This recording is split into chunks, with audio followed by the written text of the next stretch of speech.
Eleições. Jovem Pan. Vota Paraná. A credibilidade do Grupo RIC a serviço da democracia.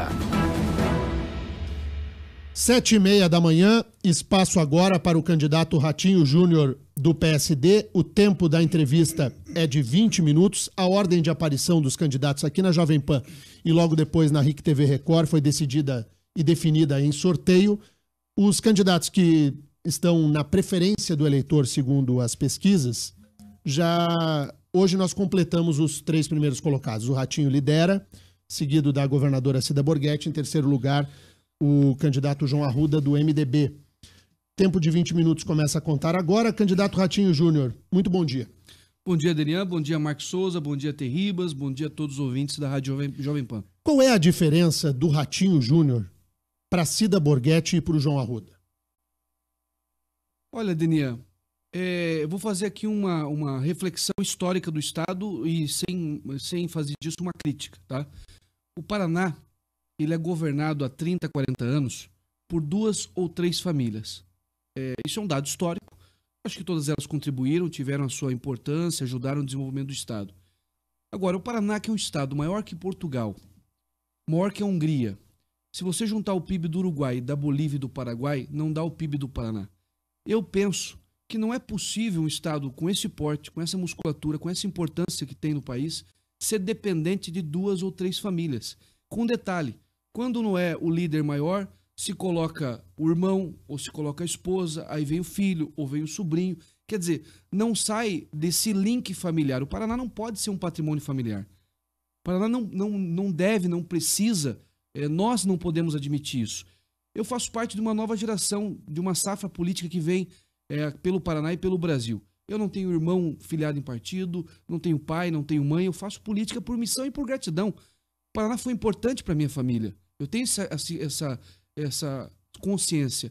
Foi o Estado do Paraná que deu oportunidades para minha família, para gerar emprego, para crescer, para se desenvolver, para eu poder estudar fora do país. Então, acho que o mínimo que eu posso fazer como cidadão, e eu não sou filho da política, eu sou filho do trabalho. Eu faço política por entender que a minha geração, ela tem a obrigação de apontar um novo horizonte para o Brasil. Nós, que somos de uma idade muito parecida, esses políticos que estão há 40 anos não entregaram para a nossa geração o Brasil que eles prometeram. O que eu tenho que fazer, e liderando um processo com outras pessoas, é tentar entregar para uma nova geração um Brasil melhor. E eu acredito, tenho convicção que é possível fazer disso através do Paraná. Eu tenho consciência que eu não vou consertar o Brasil, mas eu acredito que nós podemos fazer com que o Paraná avance e possa se tornar o estado mais moderno do Brasil. Nós temos todas as condições de fazer isso. Eu fui buscar as pessoas mais habilitadas para isso. Se você olhar minha chapa, e quando eu falo de nova geração, não é nem uma questão de idade, é uma questão de pensamento, de projeto, de caráter acima de tudo. Você pega o meu vice-governador, que é o Darcy Piana, é um homem no alto da sua idade, de 70 anos, vigoroso, trabalhador, que representa um setor que gera 63% de emprego do nosso estado, que é o setor o comércio e o serviço. Uma pessoa, uma das mais, com maior credibilidade fora do estado do Paraná. Então, assim, o nosso senador, o professor Euriovisto, fundador do Grupo Positivo, um homem que não precisava estar na política, podia estar morando em qualquer lugar do planeta, gera 10 mil empregos no estado, né? Tem um dos maiores grupos educacionais da América Latina, resolveu entrar nesse projeto por se doar, por entender que o Brasil tem que mudar. Agora, candidato, da mesma maneira em que o discurso fala de renovação e de trazer à chapa nomes que não são da política tradicional, como é o caso do Euriovisto e do Darcy Piana, tem também nessa escolha uma questão de estratégia para vencer o que seria um defeito, entre aspas, e ao mesmo tempo é a grande qualidade que o Ratinho Júnior tem de ser filho do Ratinho, porque sempre se enxergou o Ratinho Júnior nos bastidores da política como um candidato que tem teto. Ele vai até um determinado momento porque a elite não vota no Ratinho Júnior, porque remete a uma ideia de popular ou popularesco por causa do programa de televisão do Ratinho. Ninguém lembra que o Ratinho é empresário, mas fala do homem que muitas vezes se disse palhaço ao fazer as suas palhaçadas na televisão. A escolha, por exemplo, do Darcy Piana para ser o vice, visa enfrentar esse tipo de problema que você já encontrou na eleição municipal, quando disputou a Prefeitura de Curitiba? Veja, Denia, o processo de convencimento do eleitor é um trabalho que você tem que fazer constantemente, né? É uma aprovação que você tem que fazer, são gestos que você tem que fazer. Você nunca usou o nome, me permita tratá-lo de você, porque é mais jovem do que eu. Claro. Você nunca havia usado nas campanhas passadas, na propaganda, o seu nome Carlos Massa. Nessa eleição, o Carlos Massa aparece, não apenas o Ratinho Júnior. Então, o que me parece é que o marketing também percebeu que aquele ali era um problema a ser enfrentado. Talvez para deixar um pouco mais formal, pela importância do cargo. Eu acredito que até seja isso. Eu não posso abrir mão das minhas raízes, né? Eu sou chamado de Ratinho Filho desde que eu tinha 4, 5 anos de idade, né? E isso me orgulha, né? Foi graças talvez a esse apelido que meu pai conseguiu se diferenciar entre os comunicadores do Brasil e depois se consolidar. Mas obviamente que eu tenho meu nome, que é Carlos Roberto Massa Júnior, e se eu chegar em qualquer lugar e me chamar falar que é o Carlos está chegando, ninguém vai saber quem é. Então, o Ratinho, obviamente, que chama muito mais atenção. Mas devido ao cargo, né, o de governador, e sempre nas cerimônias mais formais, eu era chamado de Carlos Massa. Então, o que a gente fez agora é unir os dois. Para aqueles que gostam do Ratinho, fica chamando de Ratinho, aqueles que querem chamar de Carlos Massa, aí tem para todo mundo. Porque também é uma coisa... que as pessoas que se preocupam com a nomenclatura, com o nome, que tenham qualquer tipo de preconceito nisso, tem preconceito em todas as áreas, né? Então, assim, eu tento fazer o meu trabalho, eu tento me consolidar pelas minhas atitudes e pelo meu trabalho. E, obviamente, que você trazer um vice com essa envergadura, um candidato a Senado com essa envergadura, é um gesto para o eleitor dizendo assim, olha, a maneira que eu vou governar é com esse perfil de pessoas. É óbvio que é um gesto. Ninguém me indicou, ninguém determinou qual era o meu vice. Eu fui buscar o meu vice. Ainda na política, antes de ingressarmos aí na questão das propostas, quem é o seu candidato à presidência da República? Veja, Daninha, nós já tivemos foi aqui o Bolsonaro falando, né, que prefere a nossa candidatura, que eu fico muito honrado, até porque ele está bem colocado nas pesquisas. Eu convivi com ele em Brasília, eu fui deputado junto com ele, então a gente tem um bom relacionamento. Agora, eu penso que como paranaense, o Paraná há muito tempo não tem um protagonismo nacional, né? E o Álvaro se dispôs a isso, né? Tem um bom perfil, enfim, está coligando com a gente. Então, eu acredito que no primeiro turno, como paranaense, é importante a gente fortalecer a candidatura do Álvaro. Pedágios. A governadora Cida Borghetti já anunciou que não vai renovar os contratos atuais com as empresas que hoje exploram a concessão das rodovias aqui no Paraná. Qual que é a posição do Ratinho Júnior? Olha, eu acho que foi até desnecessário ela fazer isso. Eu até falei para ela no debate da Gazeta que ela perdeu tempo fazendo isso porque existe uma lei que proíbe a prorrogação. É uma lei federal. Então não tem o que fazer, não se pode prorrogar. E o pedágio foi usado demais, Daniel, como demagogia política, né? O debate com o pedágio é muito claro. Não se pode prorrogar, porque existe uma lei federal, e ele vai vencer só em 2021, em janeiro. Então não tem o que fazer, tem que ser cumprir o contrato, lamentavelmente. O que eu defendo para as estradas que possivelmente terão que fazer uma nova concessão para outras rodovias fora do anel rodoviário do Paraná, e além aí para esses contratos vigentes que vão terminar em 2021, é uma licitação internacional.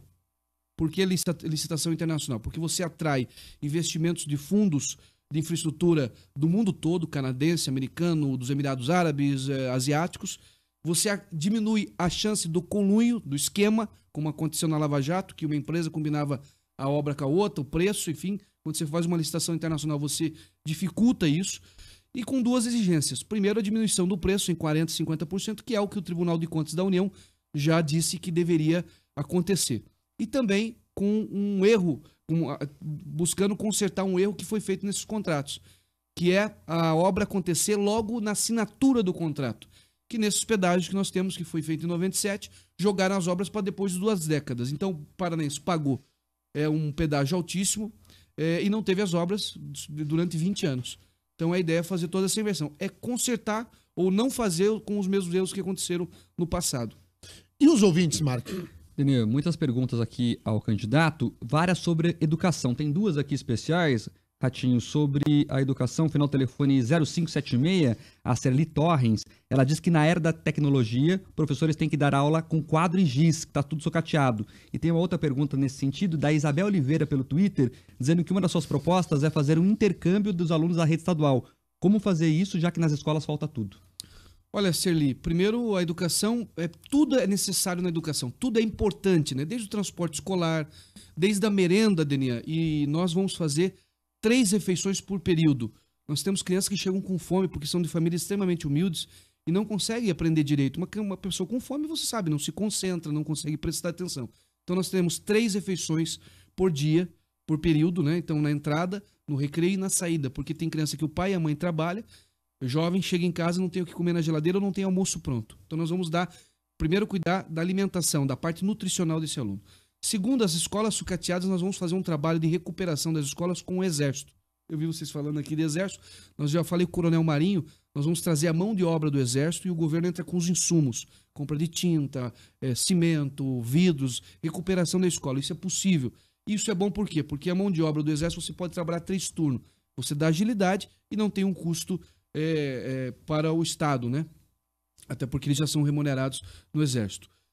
E nessa questão do fortalecimento da questão pedagógica, fazer um trabalho muito forte com os professores, qualificação periódica com os professores, implantar novamente o PDE, que é o Plano de Desenvolvimento Educacional, que foi diminuído nos últimos anos. Nós vamos recuperar esse projeto de qualificação dos nossos professores, que é importante. Mas e dinheiro para isso, candidato? E eu vou implantar o projeto Ganhando o Mundo, Denian. Esse projeto é um projeto que não é meu, não é uma invenção minha. Esse projeto foi implantado em Pernambuco pelo ex-governador Eduardo Campos, que lamentavelmente faleceu. Quando ele era governador, eu fui visitá-lo. Ele me apresentou todo o projeto.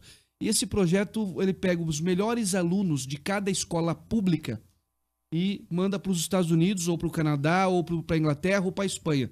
País de língua inglesa ou língua espanhola, para fazer um intercâmbio de 6 meses.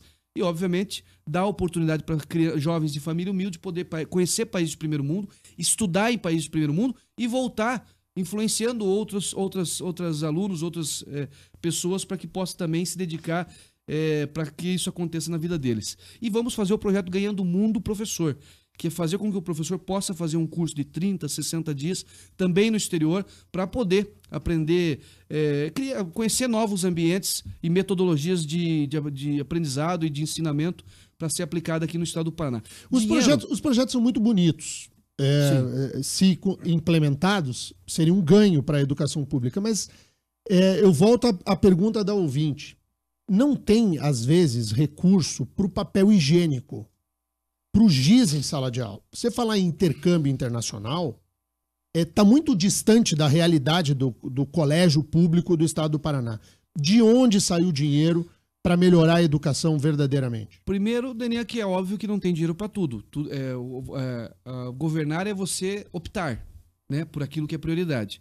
Então, assim, primeiro que nós vamos acabar com as mordomias no estado, Daniel. Não é possível o governo do estado ter que manter chácara para governador, manter ilha para governador e para governadora, manter jatinho alugado. Essas mordomias, eu vou acabar com todas elas. Vou te dar um exemplo. A chácara do governador eu vou vender.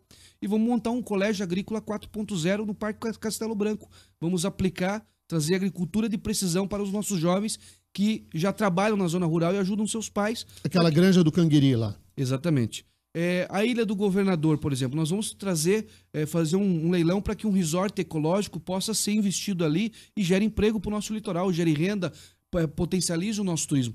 Eu acredito que é trabalhar com criatividade. Agora, eu me pergunto, o estado de Pernambuco, nada contra, mas não tem não deve ter 30% da nossa arrecadação, 40% no máximo. Consegue implantar um projeto desse? Nós do estado do Paraná não conseguimos? Vou te dar um exemplo que eu consigo fazer isso. Eu vendo o reflorestamento do estado do Paraná, que tem 36 mil hectares, que não justifica o poder público ter uma área de 36 mil hectares de reflorestamento, que vale algumas centenas de milhões, eu pago em 4 anos esse projeto. Mark. Muitos ouvintes perguntando aqui sobre segurança pública, e é uma pergunta diferente, candidato. Todo mundo pergunta da polícia na rua. Mas os ouvintes estão preocupados aqui com os presídios. O Paraná é o estado que mais tem preso em delegacia. Sim. Como resolver isso? Olha, e é verdade. E acaba atrapalhando o trabalho da Polícia Civil, que fica, em vez de fazer investigação, fica cuidando de preso, que não é a função dela. O Ministério da Justiça liberou para o estado do Paraná 120 milhões de reais para a construção de 14 presídios, né? Isso já faz um tempo, o Estado demorou para fazer o projeto, nós vamos intensificar esse trabalho para licitar o mais rápido possível a implantação da construção desses presídios. Se a gente conseguir fazer de uma maneira rápida esses presídios, você consegue tirar das delegacias praticamente todo o número de presos que nós temos hoje, que é entre 8 e 10 mil. Nem o próprio DEPEN consegue determinar realmente o número, a precisão desse número de presos. Mas é entre 8 e 10 mil presos nas delegacias. Com essas 14 você consegue tirar das delegacias esses presos. Mas eu defendo implantar uma política de fazer PPP no sistema penal. Trazer as empresas que fazem gestão de presídios no mundo, as melhores dizem que são as inglesas, para poder fazer gestão de presídio. Por que isso, Daniel? Hoje, um preso custa no Paraná R$ 5.500 por mês. No mundo, a média é $1.000. Nós estamos quase 30%, 40% a mais de custo por preso no nosso estado. Alguma coisa está errada. Seria uma privatização, com todas as aspas, do sistema prisional. Eu defendo isso. É claro, de uma maneira gradativa. Vamos ver. Deu certo? É bom? Vamos tocar. Primeiro que preso tem que trabalhar. Hoje preso não trabalha. Nós vamos fazer trabalhar. Eu vou implantar uma metodologia de trabalho que nós vamos fazer paver nas penitenciárias. Paver para a gente fazer um projeto de acessibilidade para os municípios e com algumas estradas rurais que são necessárias de uma implantação de pavimento ecológico. O paver é permeável, diferente do asfalto. Por exemplo, a estrada de Guaraqueçaba até o nosso litoral, né? Que hoje a estrada é 70 quilômetros de estrada de chão e é uma demanda há 30, 40 anos do pessoal que mora em Guaraqueçaba. Você não pode fazer asfalto ali. Ali tem uma proteção ambiental que é um rigor muito grande de fazer uma infraestrutura. Mas se você implantar o paver, que é um sistema de pavimento permeável, você consegue. Então nós vamos implantar isso nas nossas penitenciárias para duas alternativas. Poder ampliar as nossas estradas rurais que precisam de pavimentação e também vamos implantar isso para um projeto de acessibilidade, que eu já tive a honra de ser, como secretário, implantar o maior projeto de acessibilidade do Brasil. Nós vamos potencializar isso com os municípios através do trabalho dos presos. Várias perguntas sobre a carga tributária, candidato, e principalmente duas delas. Primeiro, o André pergunta aqui sobre IPVA. O governo atual aumentou o IPVA dizendo que o Estado precisava de mais dinheiro, mas agora diz que a situação está equilibrada. Você reduziria o IPVA? E a segunda pergunta, vários empresários perguntando sobre a substituição tributária, se você vai mexer nessa questão. Olha, a questão das contas do Estado, ela está equilibrada. O fato dela estar equilibrada é que ela paga a conta, mas não tem dinheiro para investir, não tem R$1 para investir. Então, o que nós temos que fazer? Diminuir esse custo. Por isso que eu falei para você, Daniel, nós vamos acabar com as mordomias, eu vou diminuir em 50% o número de secretarias. Isso está no meu plano de governo, é o meu compromisso. Hoje o Paraná tem em torno de 28 secretarias, nós vamos diminuir para no máximo 15. Quero ver se enxugo mais ainda, na medida do possível, para que sobre dinheiro para aquilo que é necessário. Nós temos um compromisso, já existe um estudo da FEComércio, bem aprofundado, de reduzir a carga tributária de 90 mil itens de bens de consumo, vestuário e alimento. Isso nós vamos fazer de imediato, que esse estudo não tem um impacto direto na arrecadação do Estado. Os demais, nós temos que trabalhar primeiro. Enxugamento da máquina, para que ela tenha um custo menor, e automaticamente começa a sobrar dinheiro, e você daí vai pontualmente, né, não vou ser demagogo aqui que nós vamos baixar de uma hora para outra, mas pontualmente, nas áreas que geram mais emprego para o nosso Estado, nós vamos reduzindo a carga tributária naquilo que é possível. Sobre a substituição tributária, nós vamos ter que fazer uma modernização. Santa Catarina saiu na frente, está bem na frente do Paraná nesse sentido, e nós vamos ter que rever realmente, porque tem penalizado a substituição tributária aos pequenos, pequeno e médio comerciante. Então isso também, esse é um compromisso que eu faço de a gente poder fazer essa modernização, que também já está no nosso plano de governo. Então 90 mil itens de bens de consumo, de imediato nós vamos fazer a redução tributária. A substituição tributária vai ser revista em especial para não penalizar os pequenos e médios e, obviamente, criar um ambiente para que o empresário possa gerar riqueza no nosso Estado. Mas, candidato, no português, claro, o boleto do IPVA vai baixar? O boleto do IPVA, eu acredito que nós temos que fazer também de forma assim. As locadoras, que nós perdemos muito espaço, o Paraná era o maior berço de locadoras do Brasil, né? Os carros do Brasil inteiro eram aqui porque o nosso IPVA era menor. Eu acho que nesse sentido dá para você fazer uma redução de imediato. E no segundo passo, conforme a arrecadação vai melhorando, você pode fazer um estudo também no sentido de diminuir o IPVA. Mark, última. Tem uma pergunta aqui que é folclórica, Denis, mas os ouvintes sempre perguntam. Ponte Guaratuba-Caiobá, sai ou não? Olha, tem que ver, tem que fazer um estudo de viabilidade. Dizem que tem viabilidade, mas nós temos um problema de infraestrutura na cidade de Guaratuba, porque a hora que você faz a ponte, os caminhões vão passar ali, vai aumentar em 10 vezes o tráfego de caminhões. Você vai jogar todos esses caminhões para dentro da cidade. Então, se a engenharia nos der uma solução que é possível não atrapalhar toda a cidade, você colocar 10 mil caminhões dentro de uma cidade, você acaba com a cidade. Então, temos que fazer um estudo. 30 segundos para o encerramento, candidato. O tempo é seu. Olha, quero agradecer você, Denian, o Mark, agradecer o nosso Terribas aí pela oportunidade, aos ouvintes, e dizer que quero muito pedir a oportunidade para o povo do Paraná que nos dê uma chance.